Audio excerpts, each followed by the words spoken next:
पुण्यातील यशवंतराव चव्हाण नाट्यगृहात उंदरांचा सुळसुळाट. नाट्यगृहात उंदीर पकडण्याचे पिंजरे ठेवत शरद पवारांच्या राष्ट्रवादीने आंदोलन केलं. बीडच्या आष्टी तालुक्यातील वाकी या गावामध्ये अतिक्रमण करण्यात आले, ते हटवण्यासाठी 2 दिवसांपासून उपोषण सुरू असून या ठिकाणी भेट देण्यासाठी आलेल्या तहसीलदार वैशाली पाटील यांच्याशी आंदोलकांपैकी काहीच बाचाबाची झाली. नेरूळमधील 80 एकरातील लोटस तलावामध्ये भराव टाकण्याचा प्रयत्न करण्यात आलाय. जागा बिल्डरांच्या घशात घालण्याचा सिडकोचा डाव मंदा म्हात्रे यांनी हाणून पाडला. जळगावच्या चोपडा तहसील कार्यालयामध्ये बकरी ईदच्या पार्श्वभूमीवर महत्त्वाची बैठक. घाणीचं साम्राज्य निर्माण न होण्याबाबत अधिकाऱ्यांना देण्यात आल्या सूचना.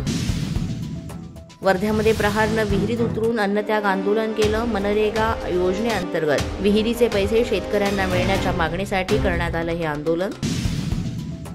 शिवराज्याभिषेक सोहळ्यासाठी रायगड जिल्ह्यात अवजड वाहनांना बंदी. रायगड जिल्हा प्रशासनाकडून आदेश जारी. उद्या संध्याकाळी 4 वाजल्यापासून ते 6 जूनच्या रात्री 10 वाजेपर्यंत हा निर्णय लागू राहणार.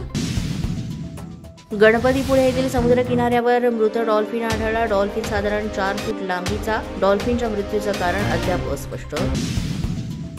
पुण्यातील सिम्बॉयसिसमध्ये प्रवेशाच्या नावाखाली फसवणूक करणाऱ्याला अटक.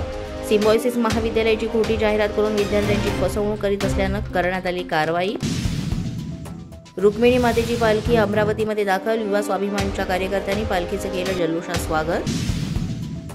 शनी शिंगणापुरातील शनिदेवाचं मंदिर रात्री 10:30 वाजल्यापासून पहाटे 4 वाजेपर्यंत बंद राहणार. केवळ गुढीपाडवा, शनी जयंती आणि शनी अमावस्या या महत्त्वाच्या दिवशी 24 तास दर्शन सुरू राहणार. अशाच नवनवीन आणि ताज्या घडामोडी पाहण्यासाठी पोलीस माझा न्यूजच्या चॅनेलला सबस्क्राईब करा.